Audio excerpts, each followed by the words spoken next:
You're doing fine. Live na tayo. Okay. Hello mga ka-Entrepinoys. Good morning mga ka-Entrepinoys. Hello. Good afternoon na. Good afternoon pala mga Kaya ka-Entrepinoys. tamang-tama yung kape. Pagkatapos kumain. We're having Our kape barako. Ayan, tamang-tama yan. Lalo na kay Jerty na iniisip ay umaga pa. Tanghali na po mga ka-Entrepinoy. What? Ayan, so, Yes. ano ba ang topic natin for today? So, our topic for today is about... Ulan. Umuulan sa UAE. Simula kagabi hanggang kaninang umaga umuulan. Actually ngayon, umuulan pa sa labas. Back to sa topic natin. Daming talaga sa COVID eh. Hindi ba ulan ang topic? Pwede rin naman. Pag-usapan natin yan later on yung ulan. Ang topic natin for today is about goal setting. Kasi hindi ba, New Year 2020. 2020, so it's the right time of the year for you to think about your goals for 2020. At syempre, importante na yung goals mo last year, yung 2019, balikan.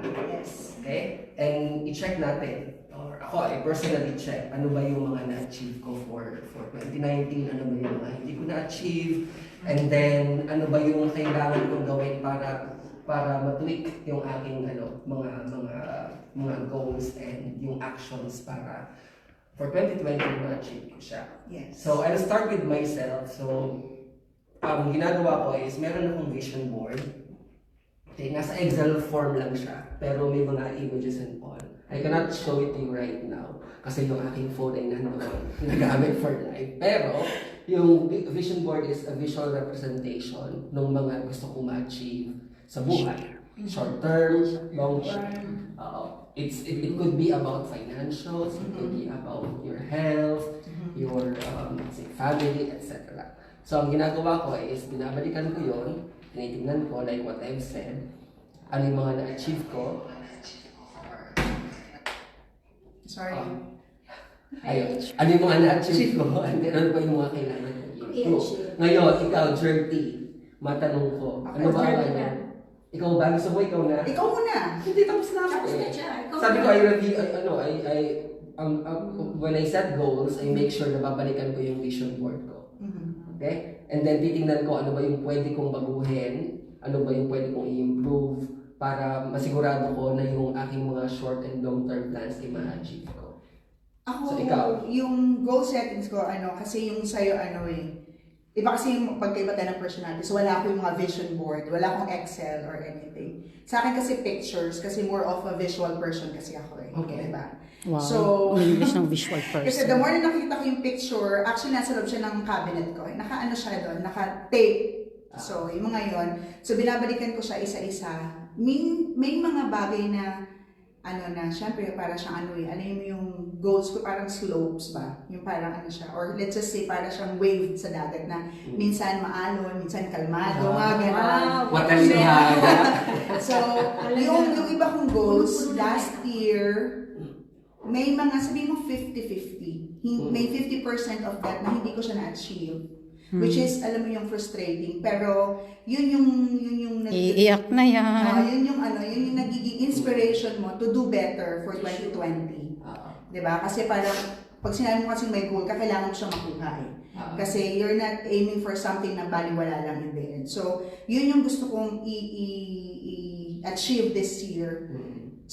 But this time, siguro kailangan ko yung slowly. Kasi parang nag-cram, kumbaga sa exam, parang nag-cramming ako last year, na parang kailangan ko ito ma-achieve lahat. Hindi ko siya napansin na parang, oops, hindi pala kakayanin. Pinilit ko pero hindi kaya. So this year, isa-isa, one at a time. Tinimbang ngunit kulang. Tinimbang ulit ko lang. So this year, I'll make sure na yung 50, yes, yung 50% at least maging 70, maging 80, hanggang sa maging 100%. So wala namang perfect na goal talaga na nakukuha mo kasi may mga bagay na dumarating sa buhay natin na minsan unexpected. So nasa set aside siya sometimes. Yun. And syempre, isa pa doon is yung goal ko is yung health.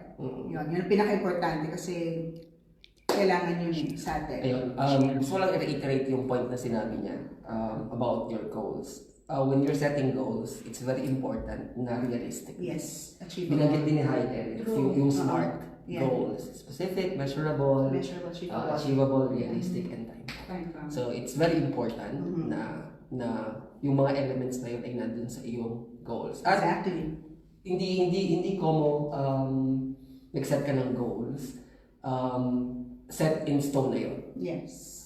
May mga pagkakataon na you have to adjust. Depende sa sitwasyon. I-review. Yes. Like sa HR, yung pag may KPI ka, so nire-review yan siniset sa start of the year, and then later on, nire-review sa middle of the year. Ganun din pag yung goals mo. So meron kasing mga siniset kang goals na eventually pagpasok ng taon or first quarter, isip mo, parang I needed more time to, sabi mo nga, i-calibrate na parang hindi siya aabutin. So to ease the pressure sa sarili, sometimes I do that, I calibrate kung hindi siya ma-achieve. So parang hindi masyadong mabigat sa damdamin. Yes. Kung sakaling hindi mo ma-achieve. Actually, ang minsan kasi masakit. Okay, before i-elaborate ni Hayden yung kanyang goal setting, yung kanyang goal setting plans.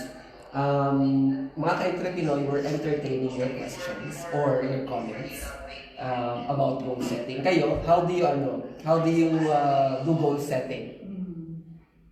Naka-share ba yung ating Tinatry ko nga, kaso nag-iingay. Sa gilid, ma'am. Dito, ma'am, ang volume. Mababa. Meron pa tayong tutorial ngayon dahil sa ating very, very techy na Entrepinoy na si Charity. Sino na ba ang mga nakalive? And then can you check? Baka, para ma-address natin kung meron silang mga questions. Kayo mga ka-Entrepinoy. Si Coach how do you Joe set is your watching. goals? Coach Joe. Yes. Hello, Coach Joe. Jan. Kumusta ang Pilipinas? Nakita ko sa post niya yesterday. Nagpunta siya dun sa Nazareno. Yeah. Anong tawag doon? Kahapon, Anong tawag doon sa procession? Black Nazarene, Nazarene, diba? procession. Black Yes, Nazarene. procession, Oo, procession. Maraming tao lang. Maraming tao dyan talaga. Marami kasing deboto sa atin sa Pilipinas. Kaya ako kapag umuwi ako, halimbawa December and January pabalik ng UAE, hindi ko itinatapat sa Nazarene. Especially kung ang flight ko ay sa Manila. Kasi I'm sure ang traffic is heavy. Sino pa ang naka-live? Naka-live, sorry. Jan from UPS. Hello, Jan. Hello, Jan. Sino pa? Madami eh. Friends niya yata itong mga to. Madami sila actually. Thank you, friends, for Si Jan, ilan na ba? Wow, 10 million ang ating viewers, mga ka-Entrepinoy. Sabi ni Coach Josephine, love your topic today. Coach Joe, ano ba ang masasabi mo? How do you set your goals ba? Any tips and practical tools that we can use para makapag-set kami ng goals bukod dun sa mga vision board na binabanggit namin. Ikaw, Cheats, pwede mo bang let's just say parang i-educate yung ibang viewers natin na pag sinabi bang goal setting, paano ba yun? Diba sinabi natin kanina dapat alam natin achievable siya, tapos yung realistic siya. Pag nagsiset ba ng goals, ano ba yung mga goals na dapat na siniset natin? For example, bigay ka nga ng example sa kanila. Ganito, kasi ang starting point ko always is ano ba yung klase ng, not necessarily klase ng goals, yung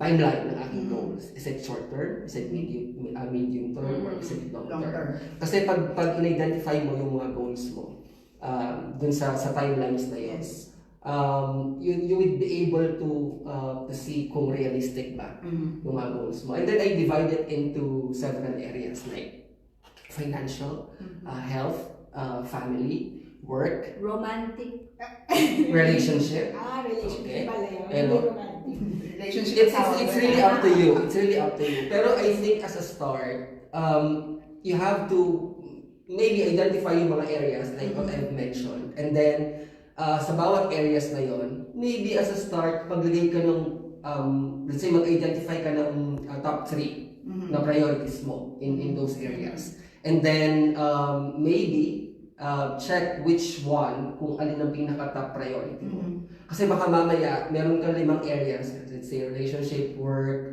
finance, etc. And then, labing 5 na yung goals mo for 2020, for example. Baka hindi na siya realistic. maaaring i-spread out mo siya. Overwhelming na, no? Pag It could be overwhelming. So you have to spread out. Kaya balik tayo dun sa binanggit ko kanina na kailangan meron kang short term, Yes. medium term at long term. Maaaring let's say ang short term mo is 1 year. For example, gusto mong ma-improve ang iyong let's say presentation skills or ang iyong personality. So maybe attend a course. Yes. So that could be achieved in a span of 1 year. Posible yun. Yeah. Pero kung halimbawa ang goal mo halimbawa magkaroon ka ng sariling bahay, It's a long hindi naman pwedeng sa isang taon makuha mo yun. Yeah. Pwera na lang kung Pwede marami na kang naman pera. tayo. Oo. At manalo. Babayaran mo siya ng cash. Oo.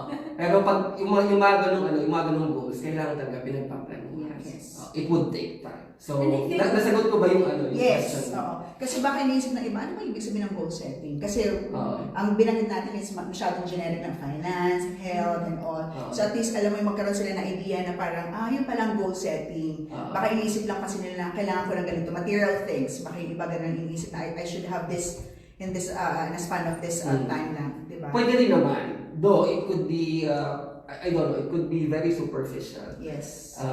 Pero goal pa rin naman yun. Gusto magkaroon ng iPhone. For, let's say, a new phone. Pinromote pa si iPhone. Dahil yung iPhone. Tsaka yung Samsung. Pero gusto magkaroon ng bagong phone for sa 2020, pwede rin pagplanuhan yan. Saan kukunin yung pera? Dapat prioritization lang. Prioritize yung kung ano yung mga gusto nyo sa buhay. Kasi magkakaiba yan, meron tayong mga needs, meron tayong mga wants. Diba? Siyempre, pag sinabi mo kasi yung goal, yung achievable, at yung alam mo, in the end, mapapakinabangan mo siya. Like just for example, sa ating mga OFW, hindi naman tayo dito forever. So talaga tayong, sinisigurado natin na meron tayong mga goals para sa ating mga sarili kasi hindi naman tayo dito forever. So, syempre, pag bumalik ka sa Pilipinas or whatsoever, di ba, yung mga investment, yung with Vistalan, yung mga real estate properties and all, ganyan. Tapos, syempre, magkaroon ka ng mga extra income on the side, katulad ng sa Entrepinoy, we're selling yung mga organic rice natin and kapeng barako. These are the things na, alam mo You can add income. Yes, exactly. Kasama yan sa mga goals actually namin as an OFW. Yun, di ba? Tama. Ayun, i-acknowledge lang natin yung ibang mga nag-join. Yes, si Margarida at si Tok, si Yusef. Si Ron. Si Ron. Ayan. So, Tapos sabi ni Coach Yo, kasi we were asking about yung translation ng tao. Translation ng tao. Oo. Translation. Ayan, meron tayong 11 million viewers. Thank you for 11 million watching. viewers. Thank you for watching. Guys, ano ba ang questions ninyo about goal setting? Si Miss Jo, binanggit niya about translation. Pero I think Miss Jo could contribute ano ba yung mga practical tips and tools when you do goal setting. How regularly do you check your goals? Ayun. That's a very good question. How do you Regularly check your goals? Would you like to answer, Haide? Thank you for that wonderful question. Yes, Yes, Saiden? that is very thought-provoking question. Kitty, thank you very much for throwing it at me. I can answer, but I would like to give you the spotlight. Okay. Ayan. I think you should review, like any other goal setting, yung goal setting is subjective and personal. So, it varies per person. So, sa palagay ko, ang practice ko is, meron tayo. Meron refill. Refill ng milk. You should, sa akin, Ikaw buntis. every 6 months. Ay, si buntis eh. Every 6 months. Every 6 months. Every 6 months. Sa akin na. Pero wala naman tong standard na formula. Again, because goal setting is subjective and personal. Yes. So, every once in a while, I think you have to check sa sarili mo na, okay, na-achieve ko ba? Ilan pa bang push para ma-achieve ko tong goal na to? And you have to give yourself a tap on the back kung na-achieve mo yung isang goal na to or something. I think the key is yung based on sa question, regular, how regular. Okay, kailangan regular talaga. Kung nag-set ka ng, let's say, you would check it every month, you do it every month. Yung consistency. Ako, I always check it on a weekly basis. Wow. Yes, on a weekly basis. Kasi napo-force ako, especially kasi isa sa mga areas ng aking mga goals is about financials. So yung budget, from time to time, chinecheck ko. And then I am forced to see yung iba kong mga goals. And it's very important na to keep in mind na every day, whatever you do, kailangan naka-align yan sa mga goals. Okay? It's very important. Mahirap, guys. Hindi siya ganun kadali. So, Pero if you do it regularly, you- practice ka, mag-practice ka, habit, and eventually mismo, Yes. kailangan ng buhay. and you would be surprised na by the end of the year or by the end of dun sa sinet mong goals, na-achieve ko na pala. Or hindi man 100%. Let's say 50-70% ng goal mo Yes, na-achieve mo meron. na. Diba? That's a good achievement. Totoo yun. Tama ba, ma'am? Yung ating magaling na videographer. Behind the camera. Behind the camera. Si Sir Art Los Baños. Hi, sir. Hello, Sir Art. Thank you for watching. Thank you for watching us. What can you say, Sir Art, about goal setting po? Appreciate kung mag-share din po kayo. Si Jocelyn Laguna, ba? Yes. Hindi pala umaten si Jocelyn. Or umaten si Jocelyn. Medyo maganda training. Nanonood na sa bahay. Multitasking. Multitasking ba yun, Jo? Nandito ka ba? Hindi kita Oo. nakita. Hindi ka napansin, Jocelyn, ha? Si Mike, ito, kaibigan ko to. Hi, Mike. Thank you for watching. Siguro, Cheats, ano ko din, di ba nag-post ka the other day regarding dun sa OFW? I-touch lang natin ng konti. Yung pinost mo about dun sa, yung 20 years na OFW. Gusto ko lang siya, parang kasi maganda kasi siyang sample kung bakit gaano ka-importante ang goal setting sa mga individuals. Not just for an OFW per se, but for everyone actually, kahit yung mga nasa Pilipinas. Okay. Di ba? So ba ikwento ko? Kahit a brief lang na bakit gano'n siya ka-importante kasi 'di ba very sad yung nangyari sa kanya. Kasi ganito yun. 'Di ba? Kasi yan magandang sample kasi sa atin tama yung sinabi mo dun sa post mo na parang minsan kasi Ayan, siya na po ang nagkwento. hindi gusto ko i-tackle mo siya pero bigyan ko lang ng overview na parang 'di ba yung ang tagal mo naging OFW tapos pag uwi mo ng Pilipinas wala ka kahit isang 5. And then wala kang maasahan kung sino man yung mga tinulungan mo before. Take it. Kwento ko na. Yes. Okay. Kasi ganito yun. In 5 sentences. Yeah. Kaya siya kanya ko mga Five pinag-explain. sentences. Yes. Hindi na ako. Si Kuya OFW, Yes. trabaho sa abroad. Hindi ko nababanggitin kung saan bansa. Yeah. For over 20 years. So, sa loob ng 20 years na yun, ang ginagawa niya is, padala siya ng ng pera, ng suporta sa kanyang family at relatives sa Philippines. Nakalimutan na niyang magkaroon ng sariling pamilya and all. Umuwi siya sa Pilipinas kasi nawalan siya ng trabaho. Pag-uwi niya ng Pilipinas, most probably meron siya konting naipon, naubos, and then iniwan siya ng kanyang pamilya. Ngayon palaboy na siya. Yes. Sa streets na lang siya natutulog. Okay? So what's sad about it is, yung mga tinulungan niya before, wala. Nakalimot na. Ngayon, the lesson there is, ngayon kasi tayo as overseas Filipinos, we can say na kahit papaano medyo magaan ang buhay natin. Or maaari, Hindi rin. ang tingin, hindi nga rin. Kaya nga mahibawi ako doon. Pagpasan natin ang mga kaibigan natin ang mabigat.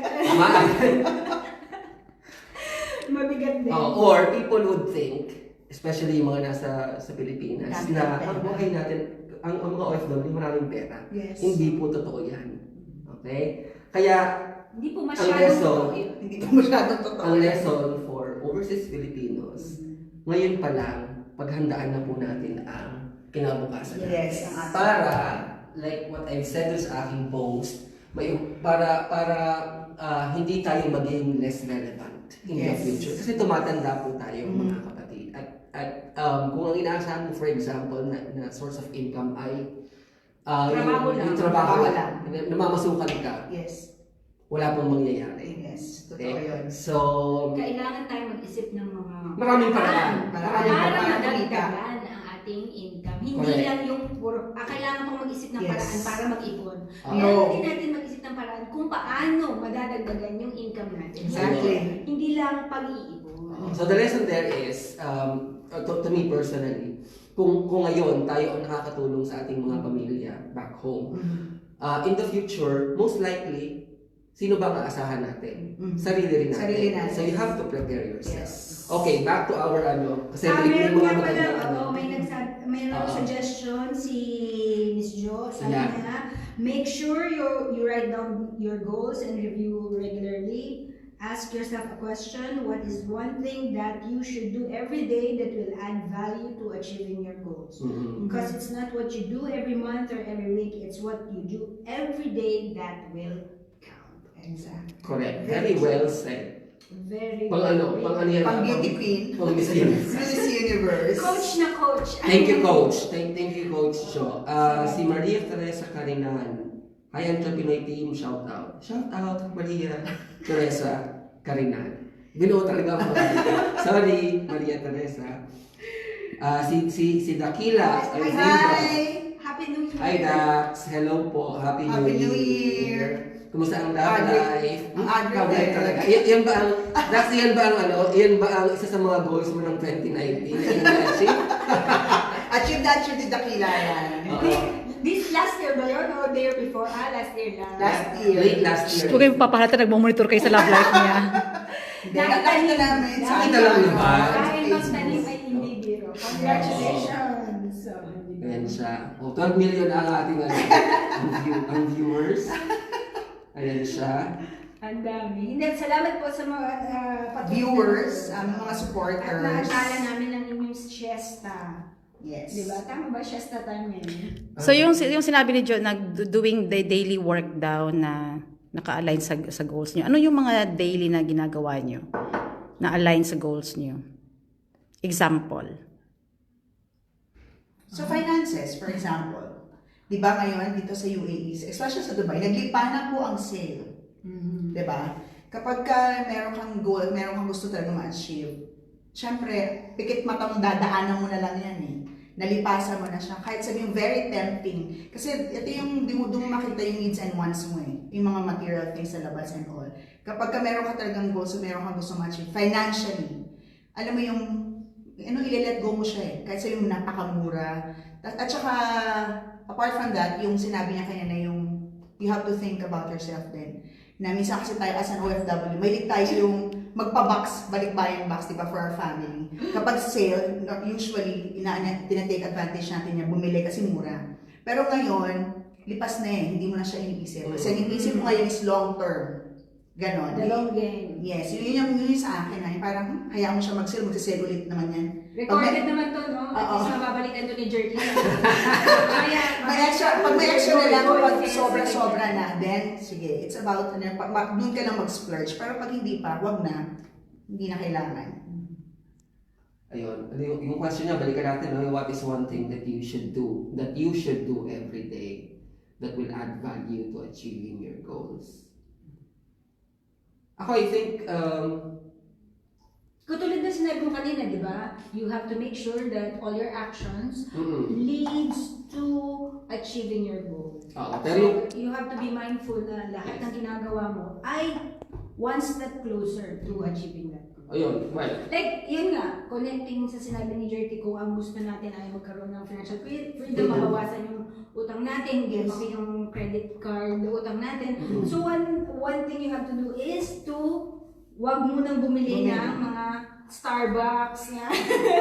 ayun, so what, so halimbawa, Bawasan yan yung mga Yes. so for example, just to answer yung question niya ni Jessie. Yung ating videographer. Oo, ating magandang videographer. What should you do every day that will add value to achieving your goals? Let's say ang goal mo is about financial. Okay? Let's say you want to earn 100,000 pesos in a year. So what should you do every day? Ayan, medyo philosophical sa ating guest. So what should you do every day that would contribute dun sa yung goal na 100,000 pesos na ma-achieve mo in a year? So kung yun ang goal ko, what I will do every day is being mindful of my spending. Exactly. Okay? In yung daily mong gagawin. Okay? Para ma-achieve mo ang goal mo. Diba? Being mindful. Let's say, instead of, going to Starbucks and enjoy your coffee, Yes. buy our at magtimpla at maglaga kayo ng Yes! At bumili ng bumili ka o kung merong nagbigay sa'yo ng Pasko ng mga coffee canister, doon, gumawa ka. Yan, dalhin mo. Ayan. So instead na mag-spend ka na, how much is a Starbucks? I don't know. 21 dirhams. 21 dirhams. Okay? Sure ka? Ang carrot cake, magkano? 24. Oh. Frappuccino, caramel frappuccino. So yung mga ganung bagay na you don't have to spend, halimbawa, 21 dirhams. Ako baka aling tayo ng Starbucks. So any We're not, coffee, any big brand coffee brand. okay lang yun paminsan-minsan, pero kung i-daily mo, Okay na yun na. o yung iba daily yung Ah, yes. ginagawa. Oh, yan. Dati yun, daily ginagawa mo, Jer. Uy, bakit ako? Hindi naman Ikaw naman. So imagine, Ano sa akin? 21, let's say 20 dirhams. Let's say in a month, you Yeah. work, let's say 20 days. Yes. So magkano na yun? That's 420. Say 400 dirhams Yeah. a month. Yeah. Magkano yun in a year? Oo nga. That's 4,000, 4,000. 4,800. So magkano na yun in peso? That's 60,000 pesos. Pero kung bumili sila ng barako at Oo. magtimpla na lang sila, Yes. nakagawa sila ng Healthy pa. 7 to 8 cups Mhm. or more than, di ba? Di nakatipid na rin. Correct. And natutulungan niyo yung mga ating mga Magsasaka. magsasaka at the same time.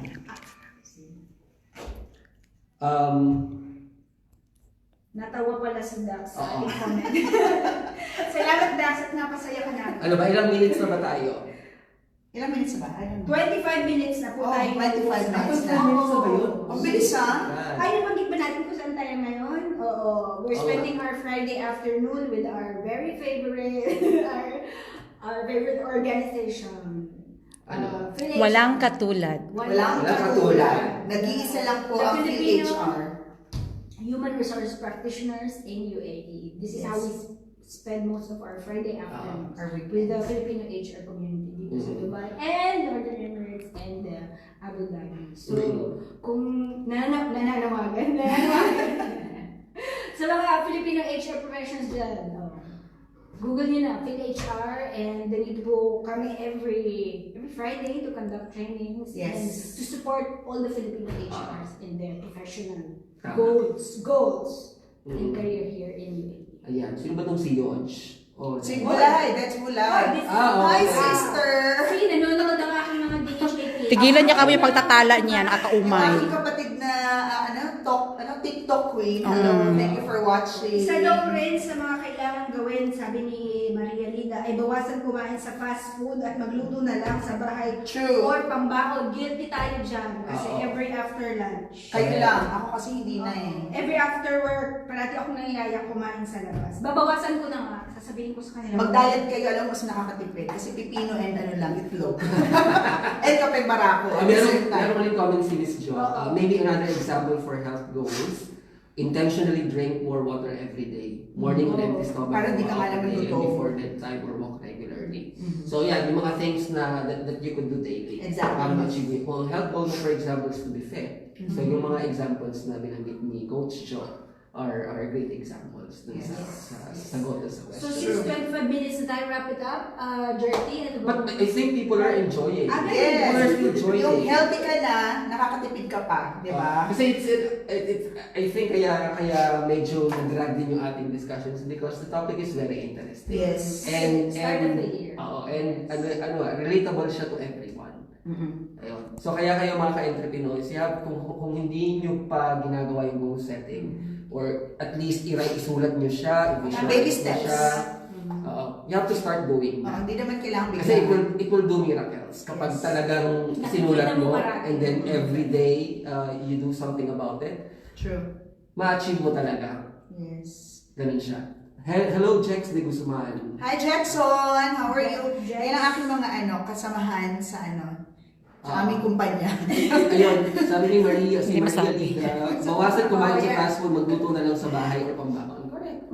Yes, totoo naman. Oo. Kasi mas nakakatipid eh, di ba? Oo, magluto ka ng organic rice, tapos Oo. Tapos sabawan mo ng kaping barako. O, kapag di ba ginagawa naman natin before? Oy, kanina pagising ko, mga 6, sabi ko, Oo. dilim pa, akala ko, ano pa, alas 5 pating ko, 6:30 na. Kaya akala ko So ito nga, may naisip lang. So what do I do every day para ma-achieve ko yung isa sa mga goals ko? Kasi isa sa mga goals ko rin is yung Entrepinoy to prosper as a business and to help more people. Yes. So, ang ginagawa ko every day is I drink kapeng barako.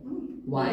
Kasi by doing that, I'm setting an example na tinatangkilik ko yung produkto. Produkto natin, tangkilikin yung So salita. that's what I do every day. And rice din naman, nakakain lang ako ng white rice kapag nasa labas, pag wala talagang choice. Pero sa bahay talaga, organic rice. Organic, brown or black. Or actually, hindi na naman yung organic rice natin na pangkain pag may ulam. Actually, yung black, ginagawa ko siya na salad, yung hindi nyo lang siya masyadong lulutuin. Lagyan nyo ng lemon, pepper, and salt. Tapos yung mga tira-tirang ulam sa ref nyo, pwede siya. So, salad siya, pwede siyang gawing salad. Hindi lang siya pwedeng kainin pag may ulam. Marami siyang pwedeng gawin. Pwede din daw gawing champurado. Yeah, champurado. Sa katulad ngayon ng panahon ngayon, bad weather, di ba? Bad weather. Kasi maulan. B-E-D or bad? B-E-D, bad weather. Kasi bad weather meaning kasi parang Oh my God, I call it like no! Ano siya yung parang gusto mo lang yung nasa bahay ka lang, magpapahinga ka lang, diba kasi bad weather. Or you can just say gloomy. Mas maganda kasi bad Hindi kasi pag mga millennials kasi bad weather ang tawag dyan. Millennials kasi si Jordan. Relatable. Ano, baby boomer. Grabe ka ha. Baby boomer. Tapos, What you call this? Ay, what you call this pala? Wala si Jerry. Kasi nga ba si Jerry? Ay, siya yun. 12 million ang ating So ano yung mga peculiar na goals ninyo? Do you have any? Maalala ko nga pala. It's what do you call What you call this? At least hindi din. Boom! What do you call it? Alam mo yung what you call this at saka what you call that, magpinsan yan. Huwag ka Kasi what do you call it? Yung dalawa eh. So what you call this is what you Yung, call that. yung what you call it, pinsan din nila. What you call, what you call. Magkakamag-anak niya. Magkakamag-anak There's si what you nothing call. grammarly wrong about that. Exactly. So what do you call that? Go. Ayun, Chico. Nakalimutan ko kung nasa Ayaw ko pa nanonood si Jerry, si Lyra Ro. It's Peculiar Person Ayun. Day. Peculiar person day. Paki-google nga kung sabihin na Ano nga yun? Ginugal ko siya kahapon. Kasi kahapon ko lang siya narinig. Meron pa lang ganun. Pag when you say peculiar, kasi those are individuals or people that are different. Some say they're freak.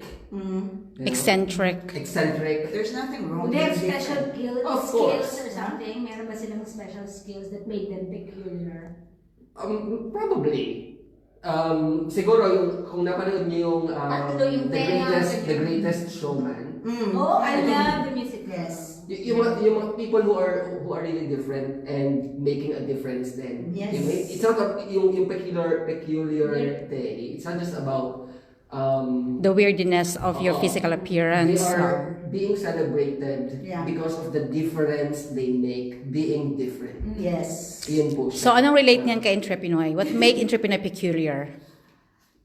Oh. That's a very For That's a example, very yeah. thought-provoking the question. the coffee itself, di ba? We're reviving the coffee, di ba? Kasi ang tawag natin doon, sinasabi mo doon, Reviving Barako. Reviving the glory of Barako, yes, yun yun. Okay, what's peculiar about this?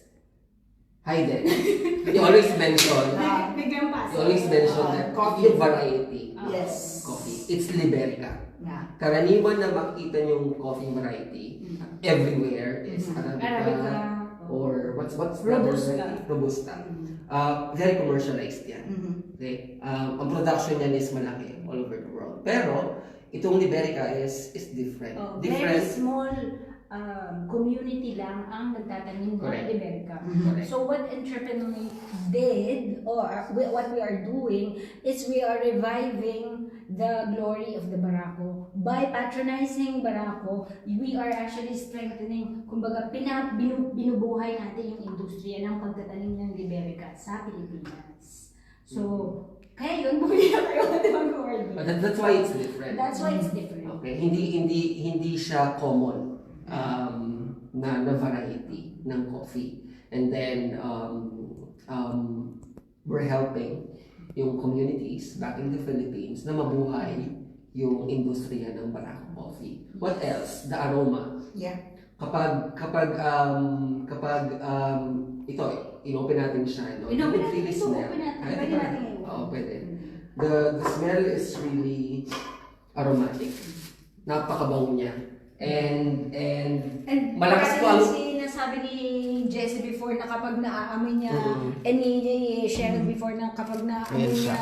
na nagluluto na yung lola niya ng barako, ay talaga naman. It brings back those memories ng noong nasa probinsya siya, sa Batangas. kabataan niya sa Batangas. And ito pong Barako is matapang. It's very strong. Kaya kayo ipagkakaroon.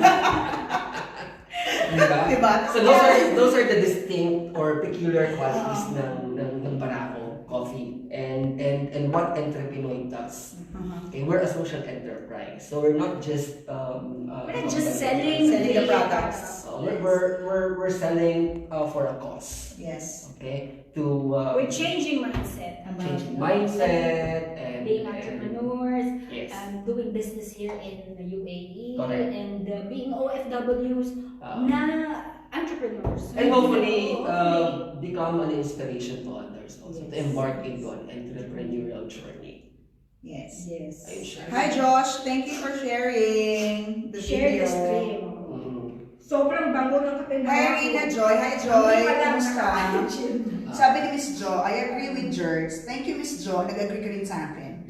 Sabi niya, journey to a healthier life and become wealthier. Masarap yung organic rice, sabawan nga daw ng kape, yung Barako. Diba? Masarap nga naman. Di ba ng mga bata tayo? Ng mga bata pa kami. Ganyan siya yung mga tutong na kanin, tapos wala ka na maulam, kape Barako, iyan. Kami ang ginagawa namin before. Survival. Na-try ko yung dati. Ayun. Ang ginagawa namin before, kasi mahal nga yung coffee, yung kahit instant coffee before mahal yun eh. So what we do is, pag bumibili kami ng kapeng Barako, medyo mahirap kasi from Bulacan eh. So minsan pag kapag may nagagaling doon, and then nagpapadala lang kami. So what we do is, mas tipid yun eh. Kasi pwede mo siyang ilaga ng paulit-ulit. Yes. Kasi matapang nga siya eh. Matapang siya. So that's one way kung nung mga bata pa kami na Tsaka nabibili siya before siya sa tindahan, di ba? diskarte lang ba? May kumagat tinapos. Ako din. Ayun siya. Yun. So, we have to wrap up. Yes. Kasi baka medyo naririndi na sila sa ating mga discussions. But yung topic natin for today, goal setting, and then we touched about yung nangyari sa isang overseas Filipino, about the peculiar day, etc.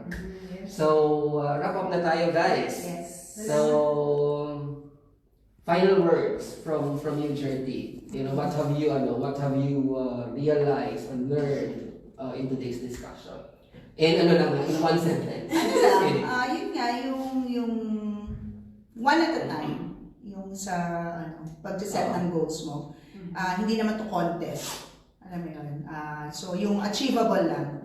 Yung sa tingin mo is kaya talaga. Huwag ipilit pag hindi. Hindi naman yun masama. Ang importante is nag-start ka. And then kaya mo siyang tapusin eventually. Okay. Yun. Great. How about you, Heidi? Sa mga OFWs na, or sa mga Pilipino na hindi pa nila natatry na mag-set ng goal at the start of the year, huwag kayong matakot to step into that action or practice dahil it's a good practice and mahirap siya simula dahil you have to ask this really deep question sa sarili mo. What do I want? Where do I want to go?